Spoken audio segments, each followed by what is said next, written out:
நீஃப்லிமாலயா நேயர்களுக்கு வணக்கம். நான் உங்கள் பத்திரிகையாளர் ஆர்எஸ் கார்த்திக்.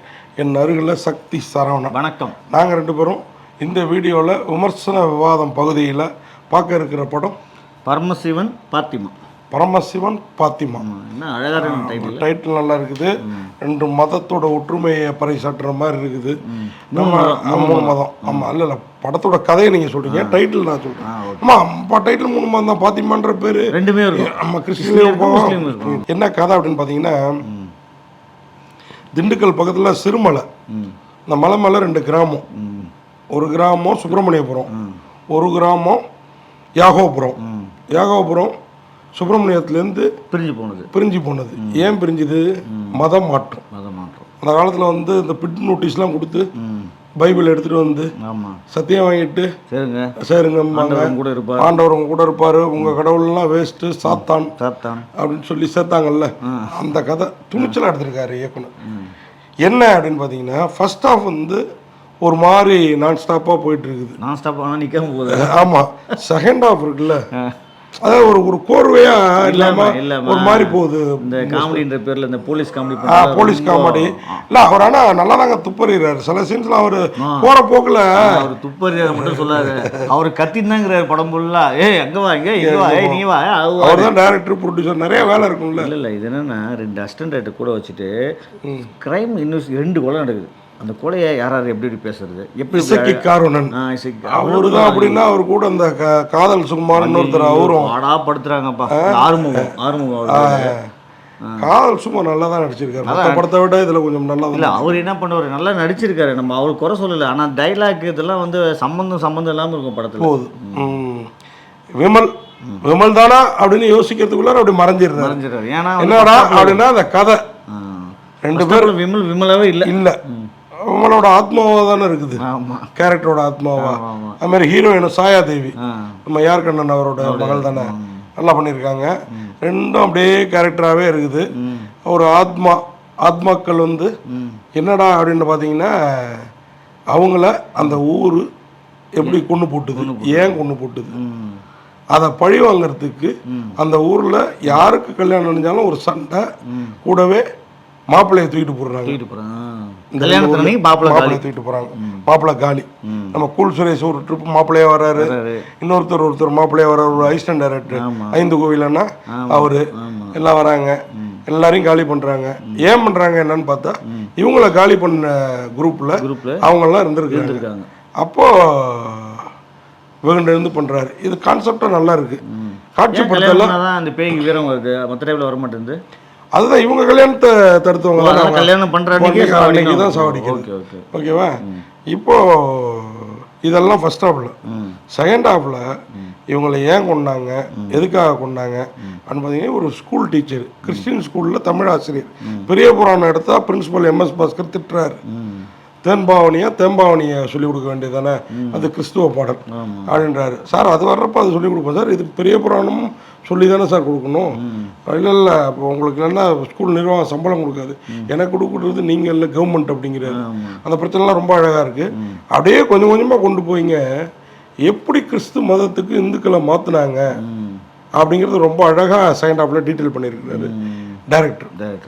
கிளைமாக்ஸில் என்ன ஆகுது அப்படின்னு பார்த்தீங்கன்னா, இந்த 2 ஜோடியும் திட்டமிட்டபடி எல்லாரையும் பழி வாங்கினுச்சா, ஏன் பழி வாங்குது அப்படிங்கிறதுக்கெல்லாம் வித்தியாசமாக விறுவிறுப்பாக விட சொல்கிறாங்க. அதுலேயே மனோஜ்குமார் கேரக்டர், இந்த ஹீரோயினோட அப்பா கேரக்டர், கூடவே கேமராமேன் சுகுமார் இருக்காரு பாருங்க, அவரு தான் வில்லன். இந்த படத்துக்கும் அவர் தான் கேமரா. கூடவே வந்து அவருடைய கேமரா வில்லன் இல்லை, அவர் வில்லனாக நடிச்சிருக்கிறாரு. அவர் கேமரா என்னைக்குமே சப்போர்ட்டிங்காக தான் இருக்கும். சூப்பராக இருந்தது. அந்த சிறுமலையை அழகாக இந்த மாதிரி இருந்தெல்லாம் காமிக்கிறப்போ 2 கிராமமா. இப்போது அவர் ஏன் பண்ணுறாரு அப்படின்னா, அவங்க அப்பா கிறிஸ்து மதத்துக்கு மாறிட்டு அந்த கிறிஸ்டின் சர்ச்சு அந்த இதெல்லாம் வச்சு அவர் கொஞ்சம் லோனு வாங்கிட்டு சில ஃப்ராடு புத்தலாட்டங்கள் பண்ணிட்டு அப்படியே ஃபாரின் போகணுங்கிற கனவுல இருக்காரு, நிறைய காசு பார்க்கணுங்கிறதுல இருக்காரு. இந்த அப்பா பழைய தொட்டில் பழக்கம் சுடுகாடு வரைக்குங்கிற மாதிரி அவர் அப்பப்போ சாமி ஆடுறாரு. இது தெரிஞ்சா பாதிரியார் ஒத்துக்க மாட்டாரு அப்படின்னா, அதே மாதிரியே வந்து அப்பப்போ சொல்லிட்டு போறாரு MS பாஸ்கர், உனக்கு அவ்வளோதான், ஃபாரின் காசு நீ கிடைக்காது அப்படின்னு சொல்லிட்டு. அப்போ அப்பாவை என்ன பண்றாரு சுகுமார், அதுல தான் ஹீரோயின் வெகுண்டு எழுதுறாங்க. ஹீரோயின் வந்து எப்போதுமே ஏற்கனவே வந்து விமலை வந்து லவ் பண்ணிட்டு இருக்காங்க. பையனை, இன்னொரு பக்கம் மாமன் பையன் கிடையாது அவரு, அந்த ஊர்க்காரர். இன்னொரு பக்கம் ஹீரோயினோட மாமன் பொண்ணு தான் ஹீரோயின். இந்த ஹீரோயினோட மாமா பையன் வந்து அந்த இஸ்லாமியர், அவரு இஸ்லாமா மதம் மாதிரி கீழே போயிருப்பாரு மலையை விட்டு. அவங்க ஏன் மதம் மாறினாங்க, அவர் அப்பப்போ சுப்பிரமணியம் வந்து போறதுக்கு காரணம் என்ன அப்படிங்கறதெல்லாம் இன்வெஸ்டிகேஷன் பண்ற போலீஸ்காரரா இசக்கி கார்வண்ணன் தெரிஞ்சுக்கிறாரு. இப்போ இது எல்லாத்தையும் கோத்து வாங்கி கிளைமாக்ஸ்ல என்ன ஆகுது அப்படின்னு பாத்தீங்கன்னா, மதம் மாறி கல்லறையில் அடக்கம் பண்ணிட்டு இருந்தவங்களாம் திருப்பியும் மதம் மாறினதா காட்சிப்படுத்தப்பட்டது பாருங்க. அப்போ வந்து இயக்குனரை வந்து நம்ம தேட்டர்லேயே சில பேர் சங்கியா அப்படின்லாம் கேள்வி கேட்டாங்க. ஆனா நம்மள ஒரு பீரியட் ஒருத்தங்க இப்படிலாம் அடிச்சு உதச்சு மாத்தினாங்கன்னா திரும்பி மாறுறதுல என்ன தப்பு இருக்கு அப்படின்னு நமக்கு தோணுது. ஓகேங்களா, இதுதான் இந்த படத்துல எனக்கு வந்து வெற்றிகரமா தெரிஞ்சுது. இந்த படத்துல நடிச்சிருக்கிற எல்லாருமே, விமல் இப்படி ஒரு அழுத்தமான சப்ஜெக்ட்ல முன்பாதியில பாத்தீங்கன்னா ஆவியா அரூபமா வந்து போவாரு, இரண்டாம் பாதியில ஹீரோவா நிக்கிறாரு. ஹீரோயின் சாயாதேவியும் அதே மாதிரி தான், ரெண்டு அவங்களுக்கு கேரக்டர் அதே தான். சர்ச்சி ஃபாதரா MS பாஸ்கர், அவர் வழக்கம் போலவே வளவல கொலவலன்னு பேசிட்டு இருப்பாரு. அப்பப்போ போற போக்குல சாத்தாங்குளம் டெத்து, போலீஸ் துப்பாக்கி சூடு தூத்துக்குடி அதெல்லாம் போட்டு தாக்கிட்டு போறாரு.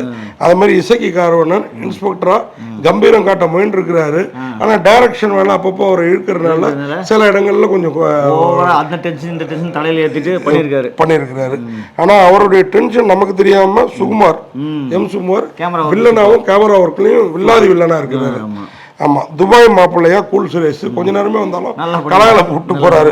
ஆனா அவரெல்லாம் அந்த தண்ணி டேங்க் உள்ளார வச்சு அமுத்தி கொள்றதுக்கு பாருங்க, ஐயோ. அது மாதிரி சாமியார் அருள்தாஸ், ஹீரோவோட அம்மாவா பித்து பிடிச்ச மாதிரியே சுத்திட்டு இருக்கிற ஸ்ரீரஞ்சனி, ஹீரோயின் அப்பாவா மனோஜ்குமார் நல்லா நடிச்சிருக்காரு இல்லைங்க இந்த சாமியாடியா. ஹீரோயின் அம்மா ஆதிரா அவங்க நல்லா பண்ணியிருக்காங்க. சவிஸ்தா, VR விமல்ராஜ், மகேந்திரன், காதல் சுகுமார், ஆறுபாலா, ஆறுமுகன் சொன்னீங்களா, ஆறுபாலா தான் அவர் நல்லாவே பண்ணியிருக்கிறாரு. இந்த குடிகாரங்காரத்துல வீரசமர் வந்து சில இடங்கள்ல ஆர்டிபிஷியல் குடிகாரனாவும் சில இடத்துல உண்மையாக குடிச்சு இருக்கிறாரு. அவரை தாண்டி அவர் முடி நடிக்கிறது தான் கொஞ்சம் ஓவரா இருக்குது. வில்லன் நண்பர் களவாணி கலை, உண்மையா வில்லனோட நண்பர் இந்த களவாணி கலையை நல்லா பண்ணியிருந்தாரு. மொத்தத்துல இந்த படத்தை லக்ஷ்மி கிரியேஷன்ஸ் பேனர்ல இசக்கி கார்வண்ணனே தயாரித்து இயக்கி இருக்கிறாரு. அவருடைய துணிச்சலை பாராட்டணும், இந்த பாராட்டணும் அந்த சொன்ன விஷயத்த. செகண்ட் ஹாஃபே படமே நல்லா இருக்கும், கொஞ்சம் கரெக்ட் பண்ணிருக்கணும். ஃபர்ஸ்ட் ஹாஃப் கொஞ்சம் கரெக்ட் பண்ணிருக்கணும். இந்த நான் ஸ்டாப்பாக போகிற ஃபர்ஸ்ட் ஹாஃப் கொஞ்சம் கரெக்ட் பண்ணிருக்கணும். ஃபர்ஸ்ட் ஹாஃப் தீபன் சக்கரவர்த்தியோட மியூசிக், சுகுமாரோட ஒளிப்பதிவெல்லாம் பிரமாதம். படத்துக்கு பக்கா சாங், அந்த பொண்ணு மைக்கில் அந்த கல்யாண வீட்டில் இடுப்பை காட்டி காட்டி ஒரு பொண்ணு பாடும் பாருங்க, அது எக்ஸ்ட்ரானரி. ஆமா, அந்த பொண்ணு தான் அந்த ஹீரோயின் தோழியா அல்லது சேஷ்விதா? ஆமா, அந்த ஹீரோயின் தோழியா தான். நல்லா இருக்குது. Sukumar art director Veerasamar. இந்த படத்துல அவரும் ஒரு கேரக்டர் நடிச்சிருக்கிறாருல. போனோட எடிட்டிங்ல முன்பாதியில் இன்னும் கொஞ்சம் கட் பண்ணியிருந்தா தாக்கியிருந்தா பின்பாதி இன்னும் பிரமாதமாக நமக்கு தெரிஞ்சிருக்கும் அப்படிங்கிறத சொல்லி இந்த படத்துக்கு தினேஷ் காசியோட சண்டை பயிற்சியும் பாராட்டணும்.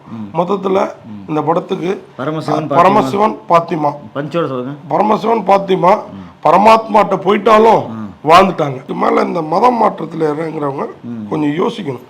இந்து மதங்கிறது வந்து இருக்கிறதுலையே தொன்மையானது. இஸ்லாம் கிறிஸ்துலாம் இப்போ கொஞ்சம் ஒரு 1000 ஆண்டுகளுக்குள்ளார வந்தது தான். 2000 வருஷம் 5000 வருஷத்துக்கு மேலே இருக்குது இந்து மதம். அதை இதுக்கப்புறம் ஒழிச்சு கட்டிடாதீங்க.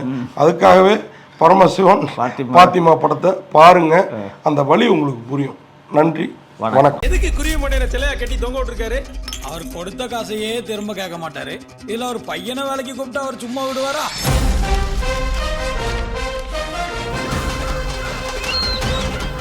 கண்ணே, நீ அரண்மனையில் பிறக்கணும்னாலும் ராஜபுத்திரன் அதெல்லாம் திருத்தவே முடியாதுப்பா. இந்த வீடியோ உங்களுக்கு பிடிச்சிருந்தா லைக் பண்ணுங்க, கமெண்ட் பண்ணுங்க, ஷேர் பண்ணுங்க, சப்ஸ்கிரைப் பண்ணுங்க.